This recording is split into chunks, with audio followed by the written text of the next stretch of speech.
প্রেমের গান তোমার, প্রেমের গান তোমার, প্রেমের গান।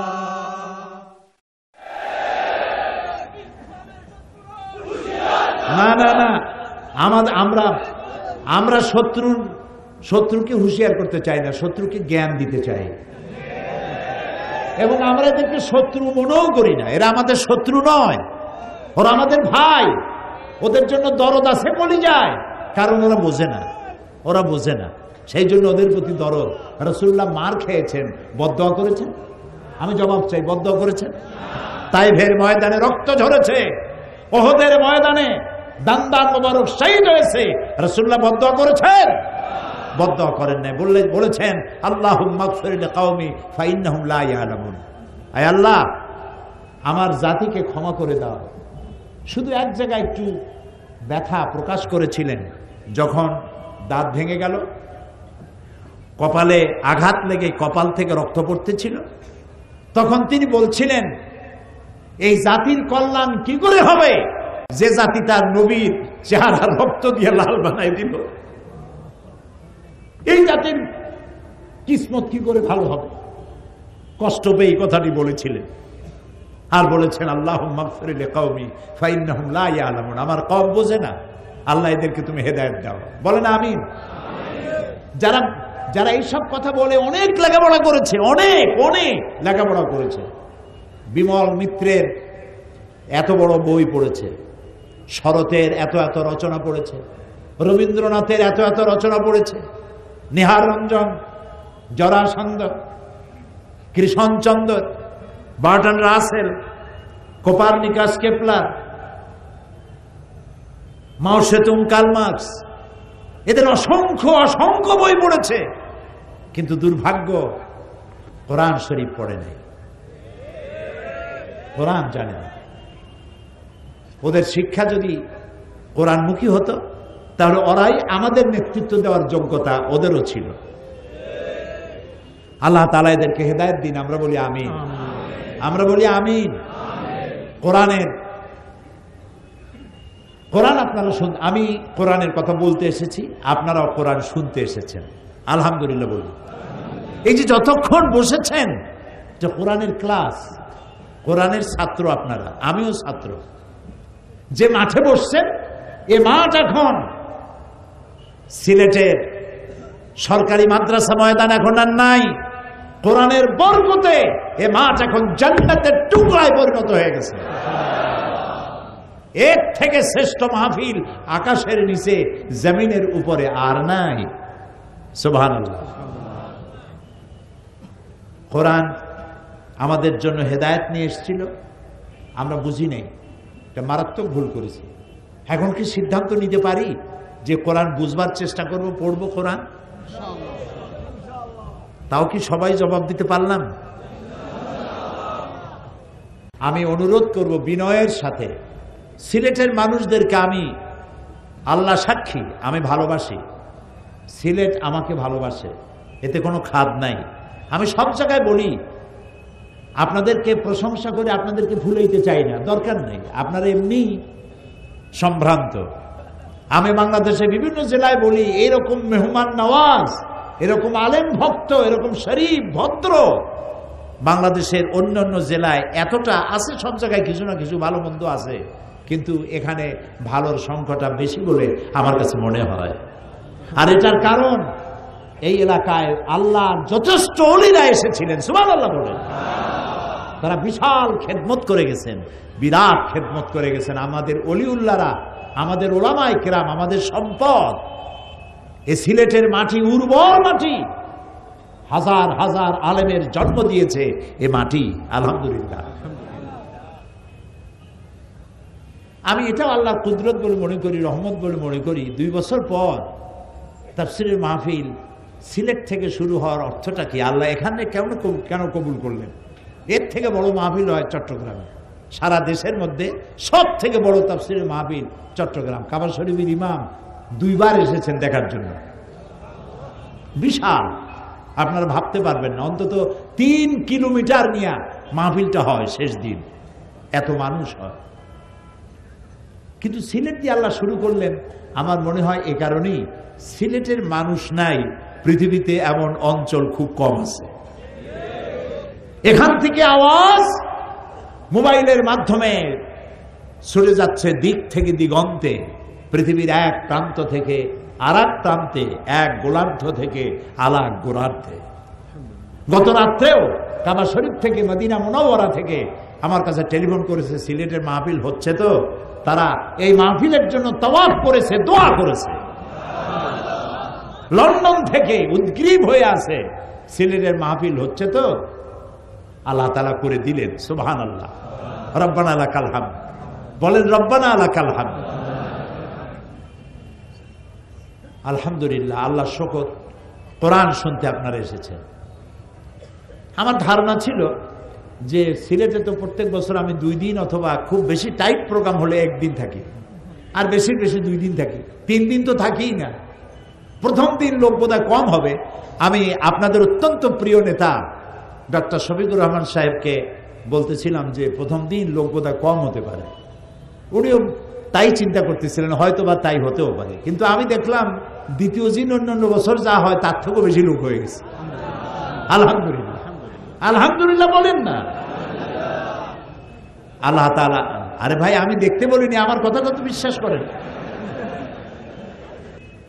আমি সিদ্ধান্ত নিয়েছি, প্রথমত চিন্তা করেছি কোথার থেকে আলোচনা করব।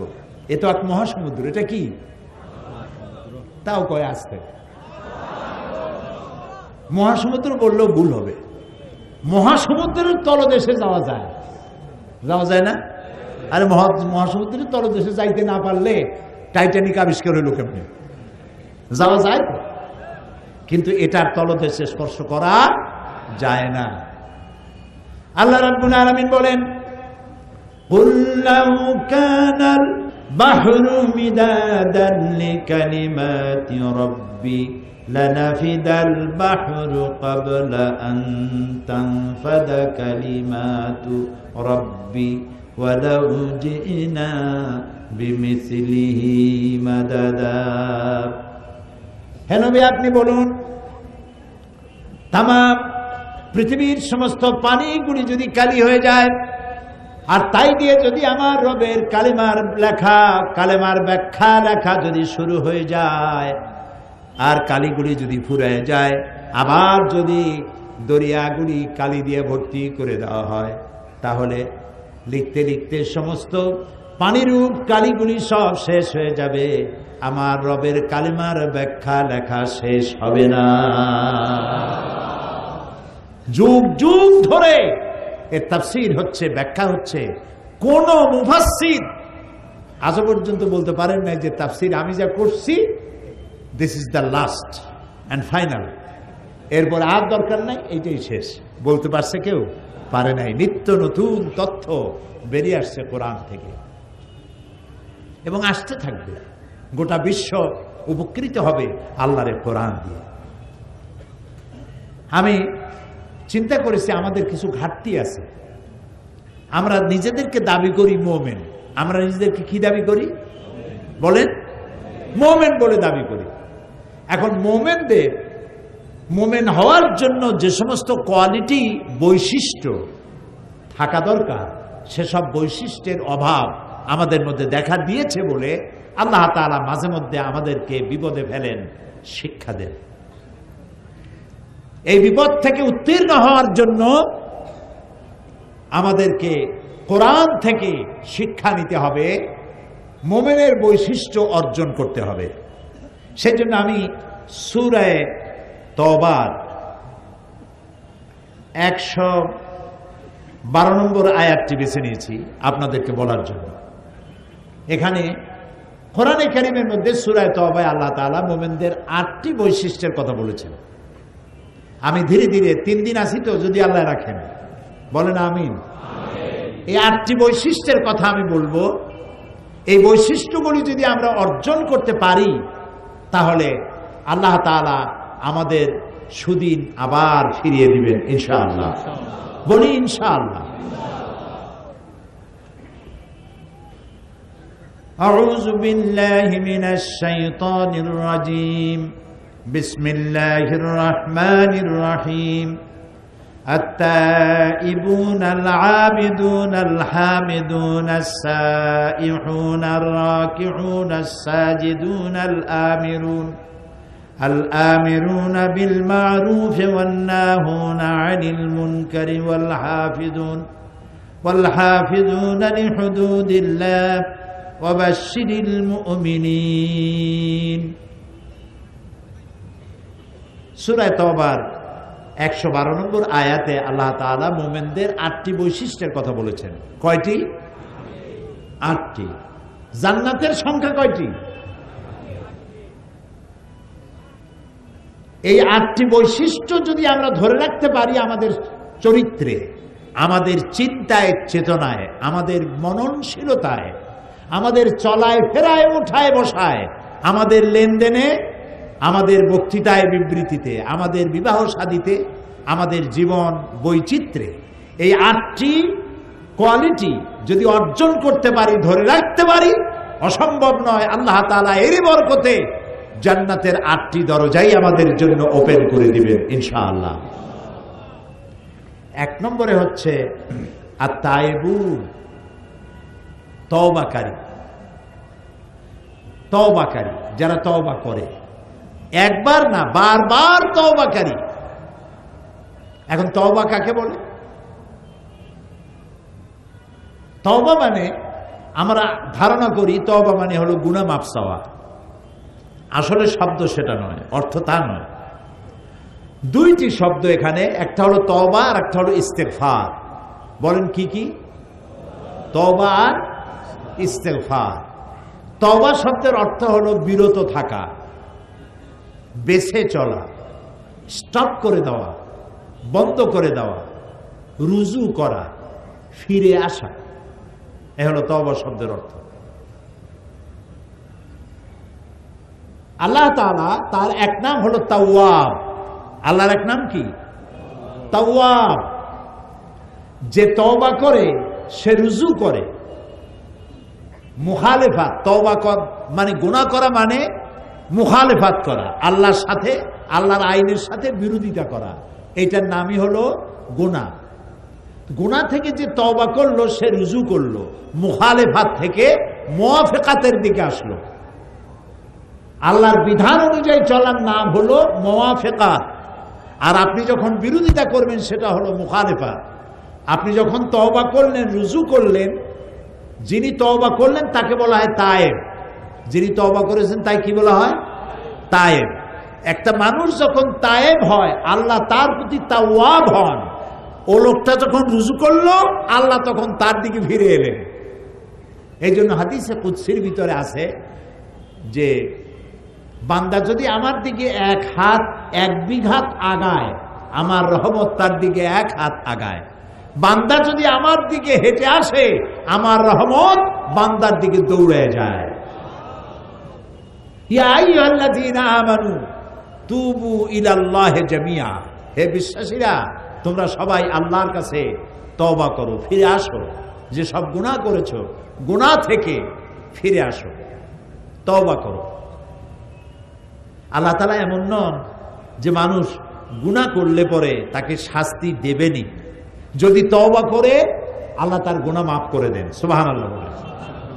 শয়তান যখন আল্লাহর কাছ থেকে ফিরে এলো কোন অপরাধে?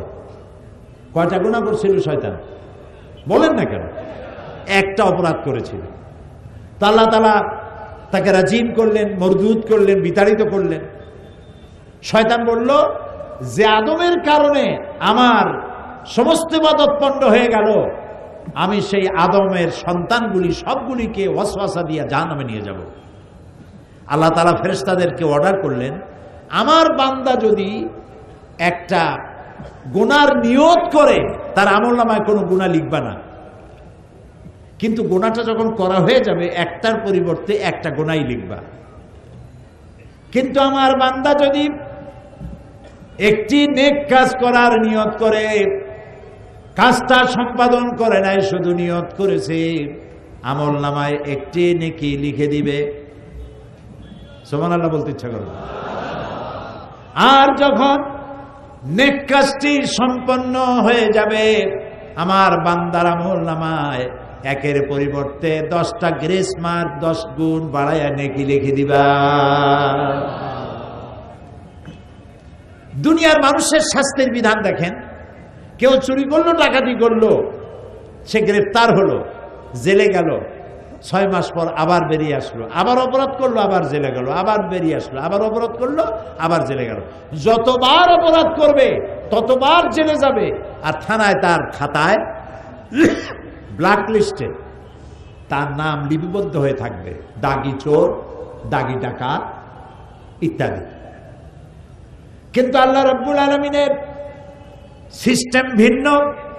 মানুষ যদি গুনাহ করে বসে আর গুনাহ থেকে যদি তওবা করে, আল্লাহ রাব্বুল আলামিন বলেন গুনাহ শুধু মাফ করি না, গুনার খাতা থেকে তার নামটা মুছেও ফেলে দেই, গুনার খাতায় তার নামও থাকে না। নবী করিম সাল্লাল্লাহু আলাইহি ওয়াসাল্লাম বলেছেন, কোন মানুষ যদি উট হারায় ফেলে, আরব দেশে উটের দাম কম না বেশি? অনেক বেশি। কারণ উট হলো মরুভূমির কি? ও তাও তো আপনারা জানেন, মাশাআল্লাহ। উট হলো মরুভূমির জাহাজ। এখন উট হারায় গেছে, মানুষটা কিরকম পেরেশান হয়। আল্লাহর নবী বলেন, উট হারা ব্যক্তি বহু খোঁজাখুঁজির পর উটটা পেলে পরে যতটা না আনন্দিত হয়, কোন গুনাহগার বান্দা গুনাহ থেকে তওবা করলে আল্লাহ রাব্বুল আলামিনের থেকে বেশি খুশি হয়ে যায়। সুবহানাল্লাহ। অফুরন্ত দয়ার ভান্ডার। আপনার আমার গুনাহ কদ্দুর? আপনার আমার গুনাহ যদি পাহাড় সমান হয়, আল্লাহর রহমত তো আকাশ সমান। আপনার আমার গুনাহ যদি হয় আকাশ সমান, আল্লাহর রহমত তো তার আরশ উচ্চে পড়েছে। আল্লাহ তাআলা বলেছেন, আমার রহমত আর আমার গজব দুটিতে কম্পিটিশন হচ্ছিল। এই কম্পিটিশনে, এই প্রতিযোগিতায় আমার গজব হেরে গেছে, রহমত জিতে গেছে। সুবহানাল্লাহ, সুবহানাল্লাহ। বলেন আল্লাহ, আল্লাহ, আল্লাহ, আল্লাহ। কি মধুর নাম। নবী করিম সাল্লাল্লাহু আলাইহি ওয়াসাল্লাম বলেছেন, আল্লাহ রাব্বুল আলামিনের কাছে 2টা ফোঁটা সব থেকে বেশি প্রিয়। একটা ফোঁটা হলো মানুষ যখন জিহাদের ময়দানে শরীর থেকে যে রক্ত ফোঁটা পড়ে, এটার গুরুত্ব আল্লাহর কাছে অনেক বেশি। আবার যখন গভীর রাত্রে বান্দা যখন চোখ দিয়া পানি ছাড়ে, গুনাহ করেছে বলে অপরাধের ফিলিংস উঠেছে, আল্লাহর কাছে হাত তুলেছে, চোখের পানি ফেলেছে, আল্লাহর নবী বলেন অনুতপ্ত আর অনুশোচনা করে চোখের পানি নাকের অর্ধেক আসতে না আসতে আল্লাহ রাব্বুল আলামিন তার গুনাহ মাফ করে দেন। কত দয়া এ কোরআনে ভরা। যেখানে জব্বার, কাহ্হার নাম আল্লাহ ব্যবহার করেছেন, পাশেই ওদুদ, রহিম এ নাম ব্যবহার করেছেন। যেখানে জাহান্নামের কথা, বান্দা যেন ভয় না পায়, সাথেই আবার জান্নাতের কথা। সুবহানাল্লাহ। গফুরুর রহিম তিনি। সুবহানাল্লাহ। বলেন সুবহানাল্লাহ। আবারও বলেন সুবহানাল্লাহ, আবারও বলেন সুবহানাল্লাহ। কি দয়া তার। হাদিসে কুদসি আল্লাহ তাআলা বলছেন, কোন কওমের বদআমলের কারণে আমি যদি গজব দেওয়ার এরাদা করি, এটা কি শোনাচ্ছি? হাদিসে কুদসি। আমি যদি কোনো জনপদের মানুষের বদআমলের কারণে যদি শাস্তি দেওয়ার এরাদা করি, এরাদা, ইচ্ছা আর সিদ্ধান্ত, ফয়সালা দুটো এক জিনিস নয়। এরাদা করেছি শাস্তি দেব, কিন্তু সিদ্ধান্ত নেই নাই। সিদ্ধান্ত নেওয়ার আগে, ফয়সালা নেওয়ার আগে যেই জমিনের শাস্তি দিতে চাই, ওই জমিনের মানুষের দিকে আমি আর একবার ফিরে তাকাই। যদি দেখতে পাই গভীর রজনীতে আমার কোন বান্দা বা বান্দি সেজদার ভিতরে কাঁদতেছে, তেলাওয়াত করে কাঁদতেছে, আমার দরবারে দুহাত তুলে চোখের পানি গাল বেয়ে বেয়ে পড়তেছে। এই দৃশ্য যখন আমি দেখি, আমার গজবের সিদ্ধান্ত আমি বদলাইয়া ফেলি। সুবহানাল্লাহ, সুবহানাল্লাহ। বান্দার চোখের পানি আবার গজবের সিদ্ধান্তকে বদলায় দেয়। সুবহানাল্লাহ। আল্লাহ তার রহমতকে 100টা ভাগ করেছেন। কয়টা ভাগ করেছেন? 100 ভাগ। এই 100 ভাগের একটি ভাগ ছড়িয়ে দিয়েছেন গোটা সৃষ্টি জগৎকে। সেই একটি ভাগের যতটুকুন পেয়েছে মুরগি, আপনারা মুরগি তো বলেন নিশ্চয়ই, তাই বলেন না? একটি ভাগ পেয়েছে মুরগি, সেই মুরগির বাচ্চার উপরে আক্রমণ করতেছে চিল। মা মুরগি বুঝতে পারে চিল আমারে ছো দিয়ে নিয়ে যেতে পারে, তারপরেও বাচ্চাগুলিকে সিগন্যাল দেয়, একটা আওয়াজ করে, আর বাচ্চা বুঝতে পারে যে এই সিগন্যালের অর্থ কি। বাচ্চা পালায়, ডানার তলে আসে, আশেপাশে কোথায় পালায় যায়, বিপদ সংকেত। আর মা সিলকে তাড়া করে। পাতিশিয়াল আসছে বাচ্চা নেওয়ার জন্য। পাতিশিয়াল বলেন তো, এই পাতিশিয়াল আসছে, পাতিশিয়ালের উপর ঝাঁপায় পড়ে। আপনি মুরগির মালিক, ওর বাচ্চা ধরতে যান, দেখবেন আপনাকে কিভাবে মারে। ঠিক না? যেটুকুন মায়া সে পেয়েছে, 1 ভাগ সারা দুনিয়ায় দেওয়ার পর যেটুকুন সে পেল, ওই ভাগটা আমিও পেয়েছি আমার বাচ্চার জন্য আমার মায়া, আমার মায়ের জন্য আমার মায়া। এই যে ডিসকভারি,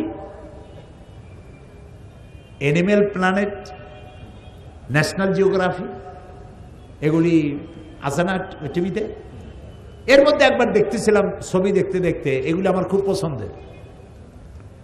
অ্যানিমেল প্ল্যানেটের ভিতরে দেখলাম যে একটা সিংহ, সে হরিণের পালকে তাড়া দিয়েছে। হরিণ ঊর্ধ্বশ্বাসে দৌড়াচ্ছে। একটা বাচ্চা, হরিণের বাচ্চা, সে বোধহয় 1 দিন 2 দিন তার বয়স হবে, কি 2-3 দিন বয়স হবে, হাঁটতে দৌড়াইতে পারতেছে না, উঠতেছে পড়ে যাচ্ছে। সিংহ দেখলো সব হরিণ পালায় গেছে, ওই বাচ্চাটার কাছে আসছে। তা আমি মনে করছি বাচ্চাটা এখনই খেয়ে ফেলবে। বাচ্চাটা শুয়ে পড়লো, সিংহী বাচ্চাটাকে হাত দিয়ে এভাবে উঁচু করলো, সে দাঁড়াইলো, আবার পড়ে গেল। এবার ওই সিংহীকে দেখলাম বাচ্চাটাকে এইভাবে ঠেলতে ঠেলতে নিয়ে নিজের বাচ্চাগুলির কাছে নিয়ে গেল, যে কাইত হয়ে শুয়ে পড়লো। ওর বাচ্চারাও দুধ খাচ্ছে, হরিণের বাচ্চাটাও ওই সিংহের দুধ খাচ্ছে। সিংহের পশুত্ব মাতৃত্বের স্নেহের সামনে হার মেরে গেছে। 100 ভাগের 1 ভাগের কতটুকুন পায়া সিংহ তার পশুত্ব ভুলে গেছে, হিংস্র ভাব ভুলে গেছে। এখন চিন্তা করুন তো, 1 ভাগের অতটুকুন পায়া যদি এই অবস্থা হয় সৃষ্টির, তাহলে 99 ভাগ যিনি নিজের ভিতরে রিজার্ভ রেখেছে বান্দার জন্য, তার কত মায়া।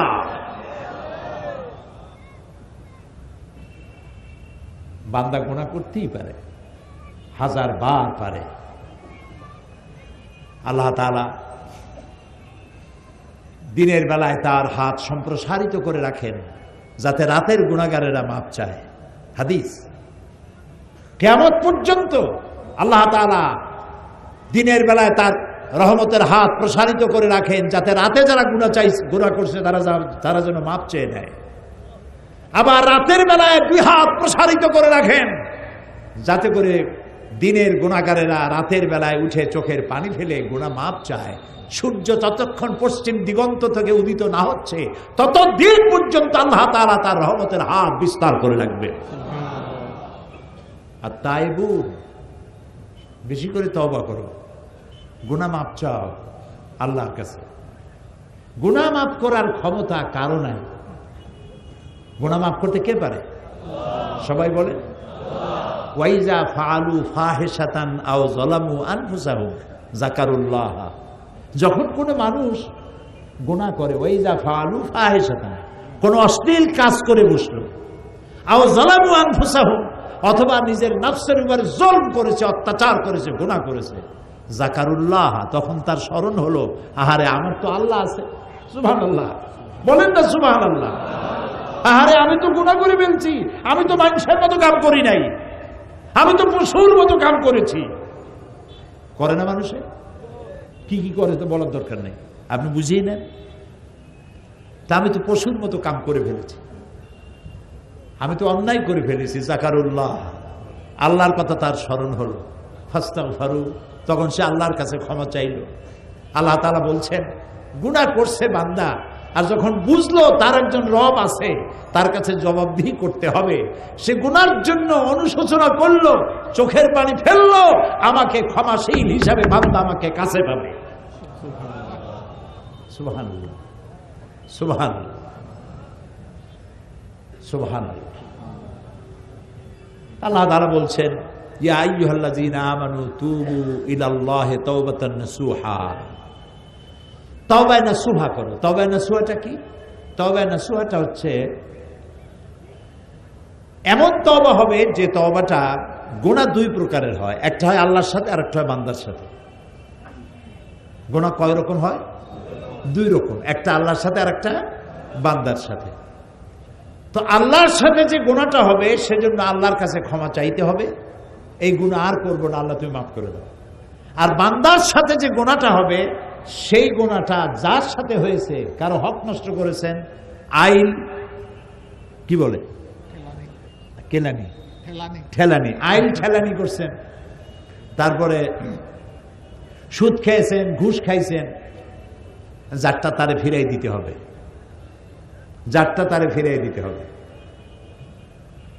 ঘুষ তো জন্মের খাওয়া খায়, এই ভোট দিতে গিয়েও টাকা খাই ভোট দিছে।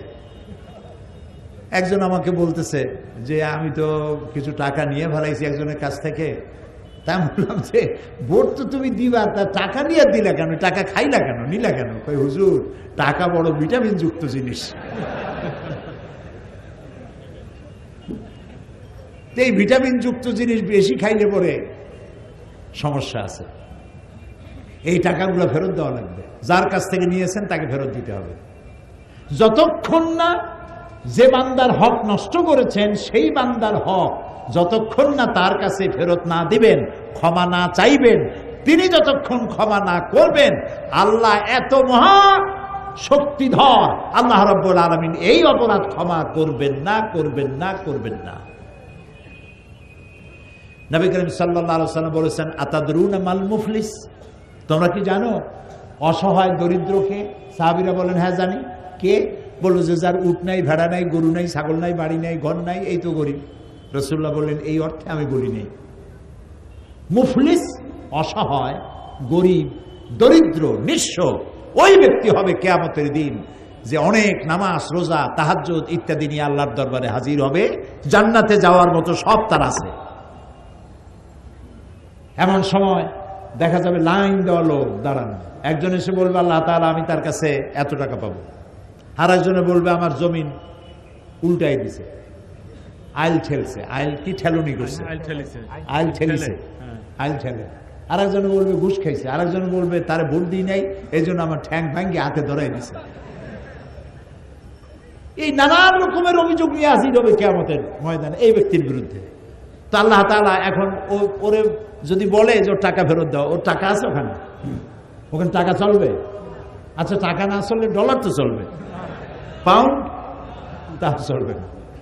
এখানে নেকি ছাড়া আর কিছু নেই। আল্লাহ তাআলা ফয়সালা দিবেন, ওর নেকি দিয়া ওর পাওনা মিটাও।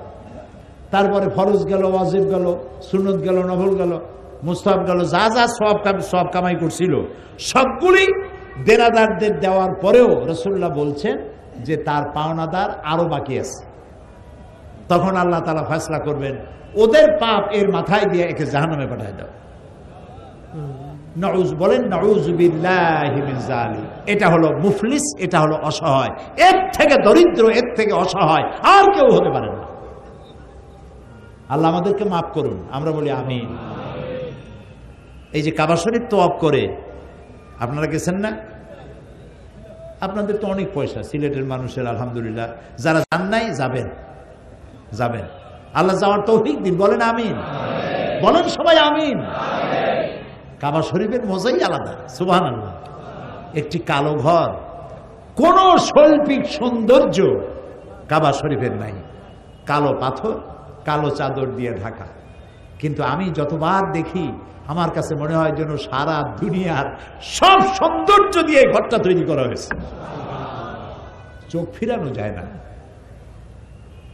এখানে তওয়াফের মধ্যে মানুষ যখন তওয়াফ করে ষষ্ঠ চক্করে একটা দোয়া আছে, আল্লাহুম্মা ইন্না আলাইয়া হুকুকান কাসীরান ফীমা বাইনি ওয়া বাইনা। আয় আল্লাহ তাআলা, তোমার সাথে আর আমার সাথে আর তোমার বান্দার সাথে আর আমার সাথে কিছু দেনা পাওনা আছে। এই দেনা পাওনাগুলি কিভাবে শোধ হবে? তো তোমার কাছে আমার কাছে তোমার যা দেনা ছিল, আমি তো তোমার বান্দা, আমি তোমার গোলাম, আমার কাছে তোমার যা দেনা ছিল তুমি সব শোধ করেছো। সুবহানাল্লাহ বলে। আমি চোখ চাই নেই, একটার জায়গায় দুইটা চোখ দিছো, দুইটা কান দিছো, হাত দিছো, যৌবন দিছো, পাও দিছো, সন্তান দিছো, জায়গা দিছো, বাড়ি দিছো, টাকা দিছো, গাড়ি দিছো, কি দাও নাই? আমাকে সৃষ্টি করার পর সমস্ত দেনা, আমাকে দেওয়ার দেনাগুলি সব তুমি শোধ করেছো, কিন্তু তোমার কোনো দেনা আমি পরিশোধ করতে পারিনি, আমি তোমার কাছে ঋণী হয়ে আছি। এক। দুই নম্বরে, তোমার বান্দার সাথেও আমার অনেক দেনা পাওনা আছে। তোমার বান্দার কাছে যে আমার যে দেনা পাওনা আছে, ওই দেনা পাওনাগুলি আমি যেন শোধ করতে পারি, সে তৌফিক তোমার কাছে কামনা করি। আর আমি যে তোমার কাছে দেনা হয়ে আছি, সেই দেনার শোধ করার একটাই পথ, তুমি দয়া করে আমাকে মাফ করে দাও। ওয়াদখিলনাল জান্নাতা বিগাইরি হিসাব ওয়াদখিলনাল জান্নাতা মাল আবরার। আল্লাহ, তোমার নেককার বান্দাদের সাথে আমাকে তোমার জান্নাত দিও, আর আমার কাছে তুমি হিসাব চাইও না। বলেন আমিন, বলেন আমিন, আবারও বলেন আমিন। বিশ্বাস করুন, আল্লাহ যদি কিয়ামতে কাউকে হিসাবের জন্য ধরেন, এক পাও নড়তে পারবে না, কেউ এক পাও নড়তে পারবে না। প্রশ্ন হবে, যৌবন কাটাইছো কোন পথে? জবাব দেওয়ার পথ রাখিনি। প্রশ্ন হবে, টাকা পয়সা কামাইছো কোন রাস্তায়? জবাব দেওয়ার রাস্তা রাখিনি। খরচ করেছো কোন পথে? জবাব দেওয়ার পথ রাখিনি। দিন শিখেছো যা, জ্ঞান অর্জন করেছো যা, বিতরণ করেছো কতটা, আমল করেছো কতটা, জবাবের পথ রাখি নেই। সুতরাং একটাই পথ আছে, আল্লাহুম্মা হাসিবনি হিসাবান ইয়াসীরা। আল্লাহ তাআলা আমার হিসাবটাকে সহজ করো। শিখাইছেন কে? রাসূলুল্লাহ। কে শিখাইছেন? রাসূলুল্লাহ। আল্লাহর কাছে দোয়া করো, আল্লাহ তুমি আমার হিসাবকে সহজ করো। সাহাবায়ে কেরাম প্রশ্ন করেছেন, ইয়া রাসূলুল্লাহ, সহজ হিসাবটা কেমন? নবী করিম সাল্লাল্লাহু আলাইহি ওয়াসাল্লাম বলেছেন, সহজ হিসাব হচ্ছে আল্লাহ যাকে মাফ করতে চাইবেন, এটা মনে রাখবেন, হিসাবের জন্য যারাকে ধরা হবে জাহান্নাম ছাড়া রাস্তা নাই। আর যাকে আল্লাহ মাফ করতে চাইবেন তাকে একটি পর্দার আড়ালে নিয়ে যাবেন, প্রশ্ন করবেন, বান্দা এই গুনাহ করছিলি? গুনার নাম নিয়ে জিজ্ঞেস করবেন।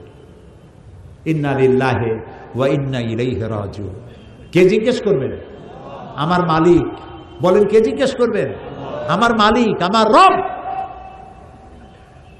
আকাশ আর জমিনের একচ্ছত্র মালিক, তার সামনে উপস্থিত হতে হবে। ফারদান, একা একই, মিছিল করে যাওয়া যাবে না, একা একা। আল্লাহ জিজ্ঞেস করবেন, এই পাপ করছো? তখন কলজা গলার কাছে চলে আসবে, আরো কয়েকবার মূর্তি ইচ্ছা করবে, লজ্জা ভয়তে আবার মরতে ইচ্ছা করবে, কিন্তু মৃত্যু তো আর হবে না। বান্দা বলবে, আল্লাহ করে ফেলেছি, আমি করে ফেলেছি, আমি তোমার কাছে ক্ষমা চাই। আল্লাহর নবী বলেন, বান্দা যখন কাঁদতে থাকবে, ফোপাতে থাকবে, কাঁদতে থাকবে, আর ক্ষমা চাইতে থাকবে, আল্লাহ রাব্বুল আলামিন বলবেন, বান্দারে আমি তোমাকে ক্ষমা করে দিলাম, আমার জান্নাতে চলে যাও। আল্লাহুম্মা হাসিবনি হিসাবান ইয়াসীরা। আল্লাহ তাআলা বলেন, আল্লাহুম্মা হাসিবনি হিসাবান ইয়াসীরা। আল্লাহ তাআলা আমার হিসাবকে সহজ করো। আল্লাহর কাছে কানবেন, দোয়া চাইবেন, আল্লাহ তাআলা হিসাবকে সহজ করে দিবেন কিয়ামতের দিন। অপরাধ প্রবণতা কমাতে হবে, তওবা করতে হবে সব জিনিস থেকে। যারা ব্যবসা করেন, ওজনে কম দিবেন না, খাদ্যে ভেজাল দিবেন না, মিথ্যা কথা বলবেন না। তৈরি হয়েছে বাংলাদেশে, বলতেছেন জাপানি, বলেন এরকম। দরকারটা কি? যেটুকু লাভ হয় এটুকুনি বরকত হবে। মিথ্যা কথা বলবেন না, ঘুষ খাবেন না। সরকার আপনাকে চাকরি দিছে, আপনার বাড়ি ভাড়া দেয়, টেলিফোন বিল দেয়, চিকিৎসার পয়সা দেয়, অফিস দিয়েছে, গাড়ি দিয়েছে, এরপরেও আপনি জনগণের কাছ থেকে পয়সা নেন কেন? সন্ত্রাসী কি শুধু বলা হয় যারা পিস্তল পিঠের উপরে বা বুকের উপরে পিস্তল ঠেকাইয়া যারা চাঁদাবাজি করে তারাই কি শুধু সন্ত্রাসী?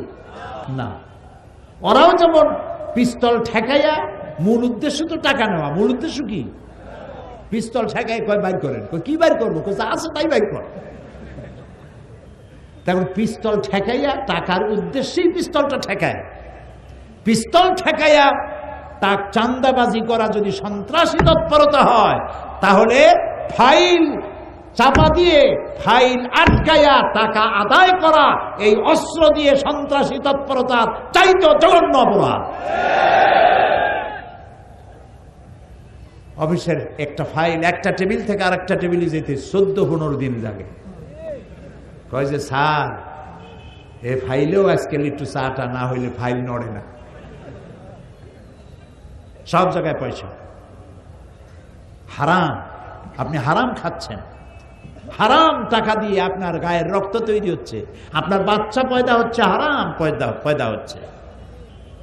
শান্তি নাই, শান্তি পাবেন না, ঘুম হবে না। সেই জন্য তওবা করার অর্থই না যে আপনি বারবার তওবা করতে থাকবেন আর অভ্যাস বদলাবেন না। কি বদলাইতে হবে বলেন তো? অভ্যাস বদলাইতে হবে। জমিনের আইল ফেলবেন না। এই শহরে, সিলেট শহর ভালো, ঢাকায় খুলনায় দেখছি 1 বিঘা জমির জন্য সুপ্রিম কোর্ট পর্যন্ত দৌড়ায়। এখানে মনে হয় এগুলি করে টরে না। আচ্ছা, আপনি যখন মরবেন কতখানি জায়গা পাবেন বলুন? 3.5 জায়গা পাবেন। আর 1 বিঘা জায়গার জন্য সুপ্রিম কোর্ট পর্যন্ত দৌড়াইতেছেন, খুনাখুনি করতেছেন। আহারে, কি বদবখতি! কাজেই জমিনের আইল ঠেলবেন না, চুরি করবেন না, ডাকাতি করবেন না, মিথ্যা বলবেন না, ওজনে কম দিবেন না, মানুষকে ফাঁকি দিবেন না। শিক্ষিত লোকেরাও ফাঁকি দেয়। মানুষ বলে যে শিক্ষা যখন বাড়বে তখন অপরাধ প্রবণতা কমবে। এখন তো দেখি শিক্ষা যত বাড়তেছে অপরাধ প্রবণতাও তত বেশি বাড়তেছে। রাস্তা কাঁচা, হাঁটতে পারি না। রাস্তা যদি পাকা হয় আর ইমান যদি কাঁচা হয়, রাস্তা পাকা, ইমান কি কাঁচা। আর রাস্তা পাকা হয়েছে, আগে চুরি করতে গেলে তাড়া খাইয়া কাদার মধ্যে আটকে যাইতো, আর অমনি ঘাট ঠাইসে ধরা যেত কাদার মধ্যে। এখন তো রাস্তা পাকা, ইমান কাঁচা। বাড়িতে যা ছিল লুটপাট করছে, আপনি দেখার আগেই মোটর সাইকেলে চড়ে ভো করে চলে গেল, ধরতেও পারলেন না। ইমান যদি হয় কাঁচা, রাস্তা যদি হয় পাকা, এতে লাভ নেই। ইমানদারে আগে পাকা বানাইতে হবে। তার অর্থ এই নয় যে আমি উন্নয়নের বিরুদ্ধে কথা বলতেছি, উল্টা বুঝেন না। শিক্ষা যত বাড়তেছে অপরাধ প্রবণতা তত বাড়তেছে। আপনি স্কুলে দেখেন, এই যে এখন যে নার্সারি স্কুল আছে না, নার্সারি প্লে গ্রুপ, এতটুকুন বাচ্চা, তার বই এতগুলো, বাচ্চার চাইতে বইয়ের ওজন বেশি। ওগুলোর জন্য আবার বাড়িতে প্রাইভেট মাস্টার রাখতে হয়। কখা পড়বে, কাগজ উল্টাবে কেমনে, পেন্সিল ধরবে কেমনে, ওটার জন্য প্রাইভেট মাস্টার 3000 টাকা দিতে হবে তাকে। আমরা তো যখন ছোটবেলায় পড়াশোনা করেছি, ছোটবেলা বা যদ্দূর পড়ছি, প্রাইভেট মাস্টার কারে বলে আমরা চিনি না। আপনারা চিনতেন? আমাদের কোনো দরকার হয়নি, আমরা বুঝি নেই প্রাইভেট মাস্টার লাগবে কোন কামে। তো প্রাইভেট মাস্টার লাগতেছে কেন?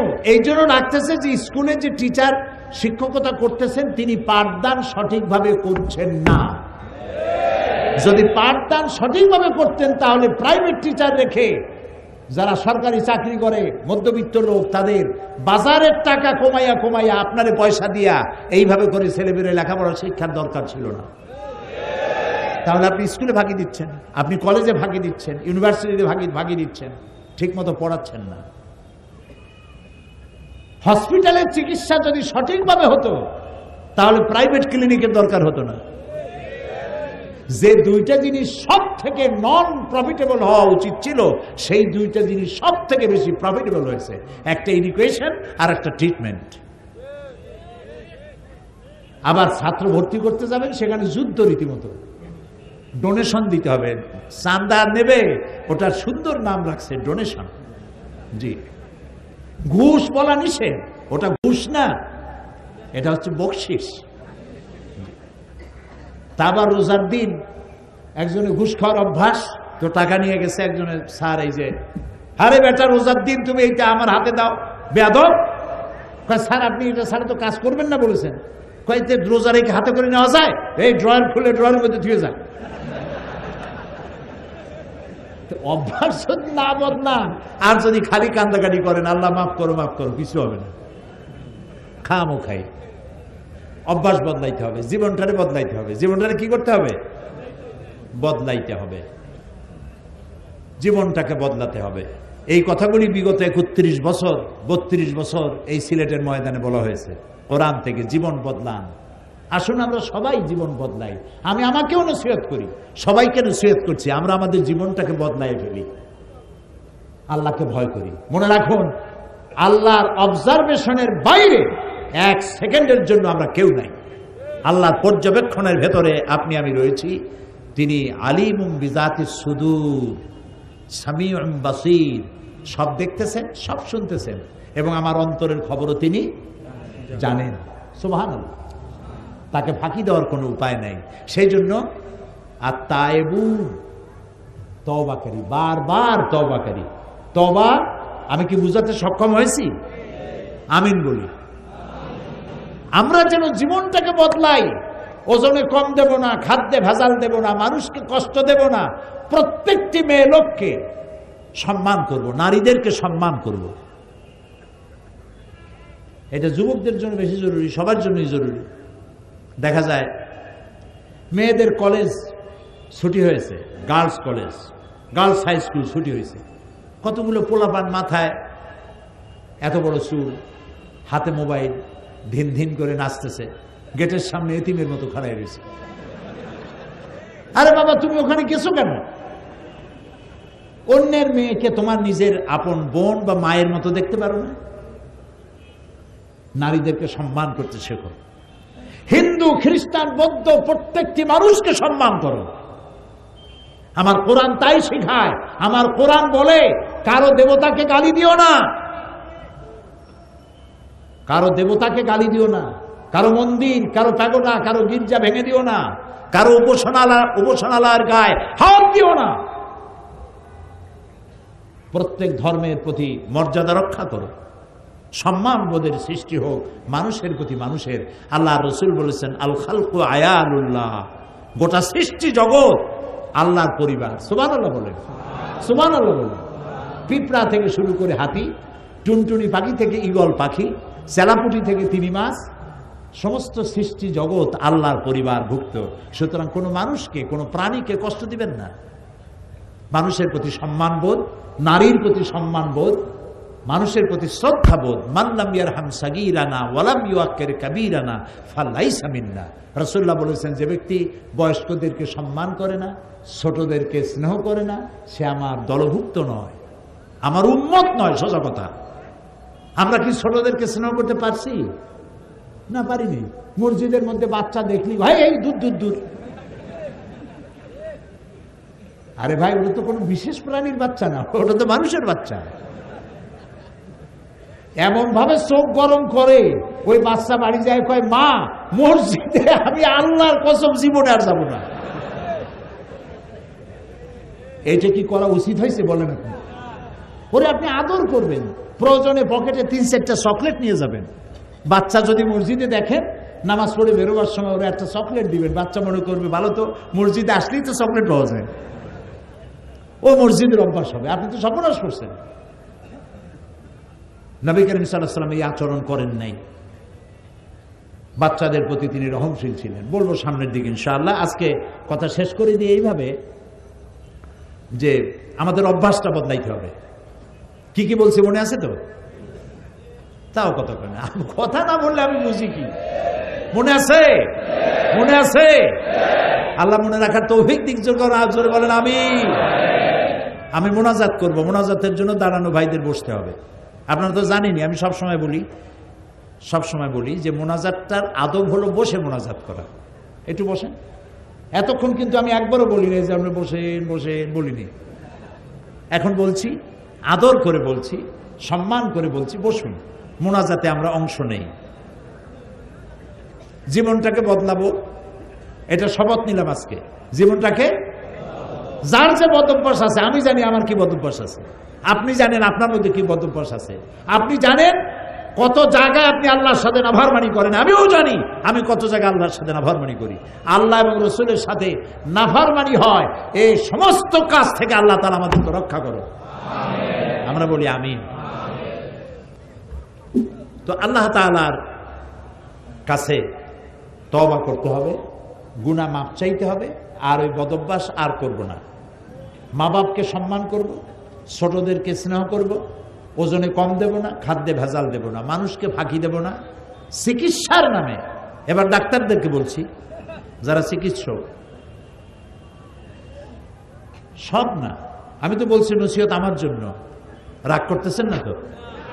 যারা চিকিৎসক, আননেসারি রোগ হয়েছে একটা, 2-4টা ট্যাবলেট দিলে হয়, কিন্তু তার কাছ থেকে পয়সা আদায় করা দরকার। সেই জন্য কফ পরীক্ষা করতে হবে, ইউরিন, স্টুল, ব্লাড, এগুলি সব টেস্ট করতে হবে। আর টেস্ট করার জন্য নির্দিষ্ট একটা জায়গায় পাঠানো হয়, অমুক জায়গায় যাবা, তার মানে ওই জায়গায় একটা কমিশন আছে। তো আপনি তো ভালো কাজ করতে পারলেন না, আপনি মানুষ, আল্লাহ আপনারে একটা চিকিৎসার মতো মহৎ সেবা করার একটা যোগ্যতা আল্লাহ আপনাকে দিয়েছেন, সুবহানাল্লাহ। কত মলিন মুখ, আপনার হাতের ছোঁয়ায় আল্লাহর রহমতে হাসি ফুটে, সুবহানাল্লাহ। মা বাপ বাচ্চা নিয়ে আসে, রুগী নিয়ে আসে, মুখ মলিন, আরে বাঁচবে কিনা? ডাক্তারের একটু আদরে ছোঁয়ায়, ডাক্তার যদি একটু ভালো ব্যবহার করে, কি হয়েছে, ভালো হয়ে যাবে ইনশাআল্লাহ, আল্লাহ আল্লাহ করেন। তবে মনে রাখবেন, ওষুধে কিচ্ছু হবে না, আল্লাহর রহমতে হবে, আপনি তো ভালো হয়ে যাবেন, এত চিন্তা করেন কেন? এগুলি বলতে হবে। আর নামাজ পড়বেন, আল্লাহ আল্লাহ করেন। আমার আবুল আম্বিয়া, সমস্ত নবীদের পিতা ইব্রাহিম আলাইহিস সালাম, তিনি বলেছেন, ওয়াইজা মারিতু ফাহুয়া ইয়াশফিন, আমি যখন অসুস্থ হই আমারে কে ভালো করে? আল্লাহ। কে ভালো করে? আল্লাহ তাআলা ভালো করেন। রোগীদের সাথে ভালো ব্যবহার করুন, ভালো আচরণ করুন।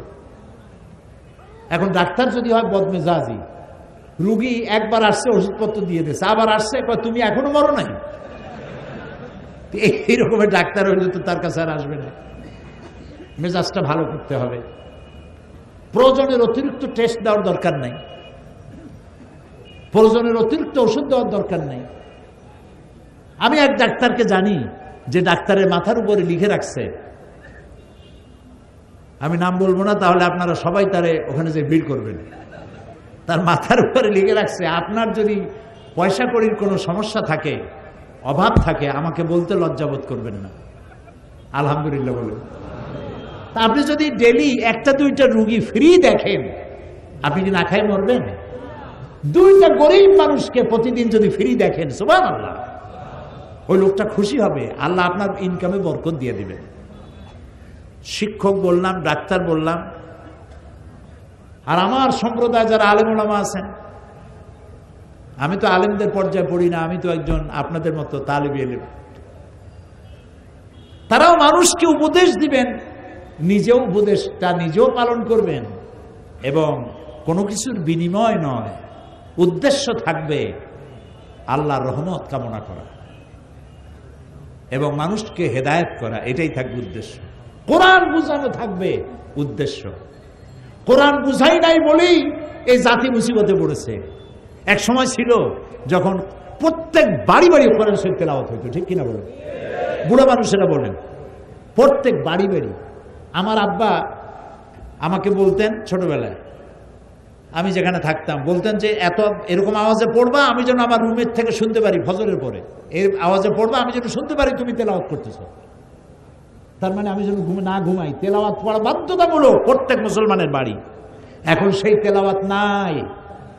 আমি কি সত্য বললাম? সেই তেলাওয়াত নাই, সেই কোরআন শরীফ শেখারও মত নাই। রাত 12টা, 1টা, 2টা পর্যন্ত ডিশ অ্যান্টিনার মাধ্যমে টিভি দেখা, বাচ্চা ঘুমায় পড়ে। আর সকালবেলা উঠেই যত প্লে গ্রুপ, নার্সারি গ্রুপের ছাত্র আছে, সকাল 6:30টায়, 7টার সময় স্কুল, বড়দের ক্লাস 11টায়, ছোটদের ক্লাস সকাল 7টায়। বাচ্চা কাঁদতে কাঁদতে স্কুলে যায়। তার মানে সেজন্য কোরআন শরীফ পড়ার সময় না পায়। আবার প্রস্তাব উঠেছে কোরআন শরীফ ধর্ম এটা ঐচ্ছিক করা হবে, বাধ্যতামূলক করা হবে না। ওই যে মাওলানা আবু তাইব সৎপুরি সাহেব বলেছেন ক্লাস 9-এ গিয়ে সে কি পড়বে, ক্লাস 8 পড়ার পর তো আর আলহামদুলিল্লাহ পড়ার কথা আর মনে থাকবে না। তো মরার সময় মানুষ যখন মরবে তখন কোরআন শরীফ পড়ার জন্য মৌলবীদের ডাকা হয়। সিলেটে কি ডাকে? ডাকে। মৌলবী সাহেবরা ওই মরা লাশের পাশে গিয়ে কোরআন শরীফ পড়ে। আপনি আমারে বুঝান, এই মরা মানুষের কি শুনতেছে তেলাওয়াত? শুনতেছে? কোরআন কি বলে? কোরআন কি বলে? মরা মানুষের শুনতেছে কোরআন? শুনতে পাচ্ছে না। কেন শোনাচ্ছেন? কেন মৌলবী সাহেবকে ডাকছেন মরা মানুষকে কোরআন শোনাইতে? আর এখন যদি মৌলবী সাহেবরা এই চিন্তা করে ওখানে যান যে 1000 টাকা দিলে বাগে পাবো কত, আমি বিনীতভাবে মাপ চাই, আমার উপর রাগ করবেন না। ওনারা যদি এই ভাগের চিন্তা করেন 1000 টাকা দিলে ভাগে পড়বে 50 টাকা, এই চিন্তা যদি করেন তেলাওয়াতে কোনো সওয়াব হয় নাই। সওয়াব যখন হয় নাই তখন মুদ্দারে পাবে কি? এক মৌলবী সাহেবের দাওয়াত দিয়েছে এক জায়গায় মিলাদ শরীফ পড়বার জন্য। মিলাদ শরীফ পড়িয়া এরপরে তিনি দোয়া করতেছেন, আল্লাহ তাআলা এই যে মিলাদ শরীফ পড়লাম, আদম আলাইহিস সালামরে দাও, নূহ আলাইহিস সালামরে দাও, ইব্রাহিম আলাইহিস সালাম, সমস্ত নবীদের দাও, সাহাবীদের দাও, আলেমদের দাও, মোমেন মোমেনাত সবাইরে দাও। দিয়া তারপরে বাড়িওয়ালার বাপের নাম কইছে যে আল্লাহ তার বাপেরও দাও। এখন মিলাদ পড়া মোনাজাত শেষ, কই চিনি টিনি কই, কোন কিছু খাওয়াবেন না? কই কি খাওয়াবো? এক খতম মৌলুদ শরীফ পড়িয়া আদম থেকে শুরু করে এই পর্যন্ত সবাইরে তুমি দিছো, আমার বাপে ভাগে পাইছে কি? কাজে যে সব বাঁচানগো দিছ ওইখানে যে খাও, আমি খাওয়াবো না। এখন কোরআন শরীফ নিজে শেখেন নাই। আহারে, মরলে পরে কোরআন শুনিয়া লাভ নাই। রাসূলুল্লাহ বলেছেন মুমূর্ষ অবস্থায় কোন মুমূর্ষ রোগীর পাশে বসে কেউ যদি সূরা ইয়াসিন পড়ে আল্লাহ রাব্বুল আলামিন তার মৃত্যুর আযাবকে কমায় দিবেন। সেটা তো পড়লো না আপনার ছেলে, পড়তে তো জানে না, পড়ার নাই তো। ছেলে পড়তে জানে না, মেয়ে পড়তে জানে না, তারা কাঁদতেছে। ছেলেও কান্দে, মেয়েও কান্দে, বাবু কান্দে, মায়ও কান্দে, সবাই কান্দে। কান্দে লাভটা কি? কোনো লাভ নাই। আহারে, জানাজা ওই কোরআন শরীফ পড়াইলেন তাও ভাড়া করিয়া, জানাজা পড়াইলেন একজন ইমাম সাহেবরে দিয়া, আপনার ছেলে আপনার জানাজাটাও পড়াইতে পারলো না। আপনি মুদ্দার ফাঁকি দিচ্ছেন, আপনিও ফাঁকিতে পড়ছেন। যত জানাজা পড়ছেন সমস্ত জানাজায় দোয়া জানেন না। কথা কি ঠিক বলছি? আল্লাহু আকবার বলার পরে, প্রথম আল্লাহু আকবার বলার পরে কি দোয়া পড়তে হয়, তারপরেরটা কি পড়তে হয়, তারপরেরটা কি পড়তে হয়? যদি বলি কয়জনে জানেন হাত উঁচা করেন, তাহলে হাত কি কম উঠবে না বেশি উঠবে? কম উঠবে, সেই জন্য উঠাইতে বললাম না। তা আপনি মুদ্দারে ফাঁকি দিচ্ছেন না, এই ফাঁকিতে আপনি নিজেও পড়বেন, আপনার জানাজাও এরকম ফাঁকি মার্কা জানাজা হয়ে যাবে।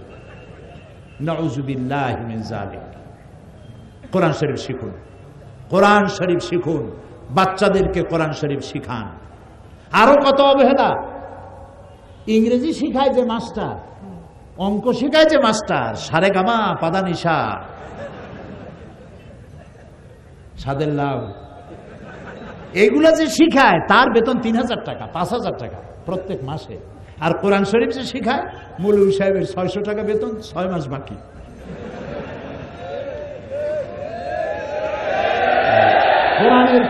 কোরআনের প্রতি এই অবহেলা যে জাতি করবে, ওই জাতির অগ্রগতি উন্নতি হবে না, হবে না, হবে না। যে টাকা দিয়া ইংরেজি মাস্টার আপনি রেখেছেন, ইতিহাস ভূগোল পড়াবার জন্য, কম্পিউটার শেখাবার জন্য যে টাকা দিয়ে মাস্টার রেখেছেন, সেই টাকা দিয়ে হুজুর রাখেন। আপনার ছেলেকে মেয়েকে কোরআন শিখান, আপনার কপাল ভালো হবে, পরিবারের কপাল ভালো হবে, গোটা সমাজের কপাল ভালো হবে, গোটা জাতির কপাল ভালো হবে। অমাবস্যার রজনী দূর হবে, পূর্ণিমার চাঁদ উদিত হয়ে গোটা বিশ্বকে করবে উদ্ভাসিত আলোয় আলোয়ময়।